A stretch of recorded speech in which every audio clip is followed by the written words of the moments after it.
Si j'identifie l'homme qui me calomnie et je décide d'aller le confronter. Ceux qui à une époque par exemple ont expliqué que je me maquillais ici. Bismillahirrahmanirrahim, assalamu alaikum wa rahmatullahi wa barakatuh. Bonjour à toutes et à tous, j'ai été calomnié.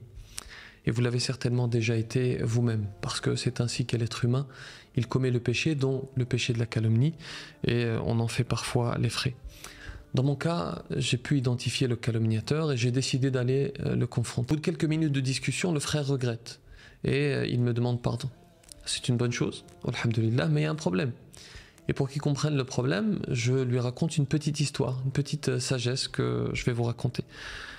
C'est un homme qui passe son temps à en calomnier un autre. Tous les jours, il ravive la flamme de la calomnie.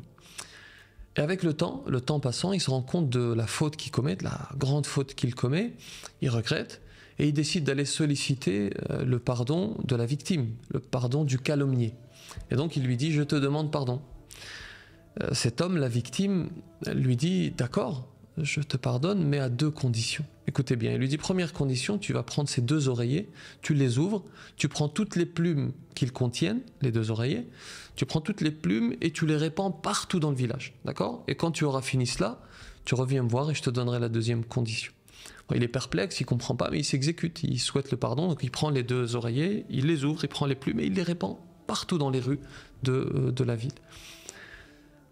Il revient voir cet homme, il revient voir la victime, le calomnier, et lui dit voilà, j'ai rempli la première condition, est-ce que je peux savoir quelle est la deuxième? Il lui dit ok, voici la deuxième.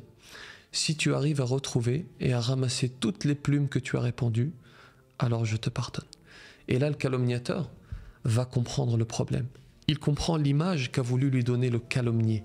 En fait, il a répandu les calomnies comme il a répandu les plumes. Et même s'il regrette par la suite, comment voulez-vous qu'il aille retrouver toutes les personnes qui ont entendu la calomnie pour leur expliquer que finalement c'était faux, que finalement c'était une calomnie? Et là on parle d'une petite ville, d'un petit village. Imaginez une calomnie répandue sur Internet.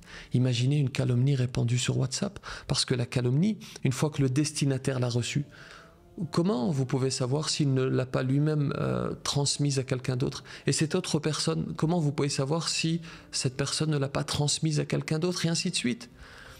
Ceux qui à une époque, par exemple, ont expliqué que je me maquillais ici, comment ils peuvent retrouver toutes les personnes à qui ils ont transmis cette calomnie pour leur dire attention, pardon, ce sont des cernes, c'est pas du maquillage, ce sont des cernes certes très marquées, mais c'est pas du maquillage. Comment? Allah subhanahu wa ta'ala dit dans le Coran Ya ayyuhalladhina amanu in ja'akum fasiqun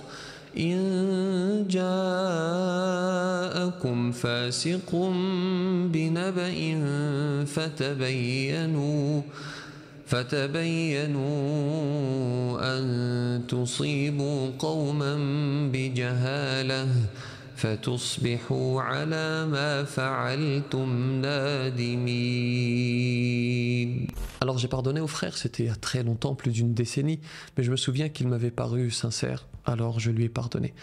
Mais attention, tout le monde ne pardonne pas. Celui qui décide de le faire, de pardonner, c'est très bien et c'est meilleur, mais celui qui ne pardonne pas, c'est son droit. Et Allah subhanahu wa ta'ala est juste.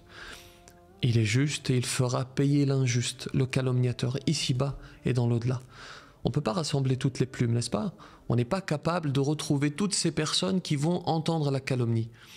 Alors préservons notre langue. Alors tant qu'on le peut, et je commence par moi-même, parce que je suis le premier à pécher, tant qu'on le peut, préservons-nous, qu'Allah subhanahu wa ta'ala nous accorde de nous éloigner de la calomnie et qu'il nous éloigne des calomniateurs. Je vous remercie pour votre attention. N'oubliez pas, barakallahu fikoum, de prendre 2 minutes pour le lycée Averroès. Je vous en suis infiniment reconnaissant parce qu'à chaque fois vous avez été au rendez-vous. Qu'Allah accepte notre don, nos dons et notre jeûne. Que la paix soit sur vous.